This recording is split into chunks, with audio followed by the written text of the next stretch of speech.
نبی پاک صلی اللہ علیہ وسلم کو اپنے چچا حضرت امیر حمزہ سے بڑا پیار تھا، جیسا کہ میں نے عرض کیا کہ روایت ہے، حضور نے فرمایا سارے چچاؤں میں سب سے افضل اور سب سے پیارے مجھے امیر حمزہ تھے۔ ایک صحابی آئے حضور کی بارگاہ میں، کہا کہ میں نے اپنے بچے کا نام رکھنا ہے، کیا نام رکھوں؟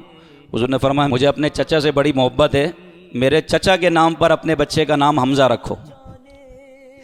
اتنی محبت، ایسی محبت دیکھیے کبھی چچا سے۔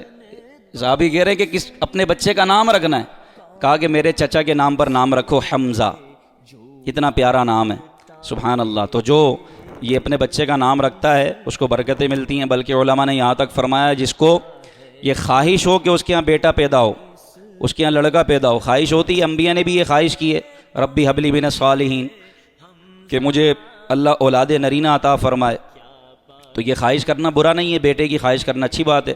اچھی نیت سے ہو تو یہ علماء نے بیان فرمایا کہ اگر کسی کی یہ خواہش ہو کہ اس کے یہاں لڑکا پیدا ہو تو وہ نیت کرے کہ جب لڑکا پیدا ہوگا تو اس کا نام حمزہ رکھوں گا، حضور کے چچا کے نام پر نام رکھوں گا، تو اللہ کی رحمت سے امید ہے کہ اس کے یہاں لڑکا پیدا ہوگا۔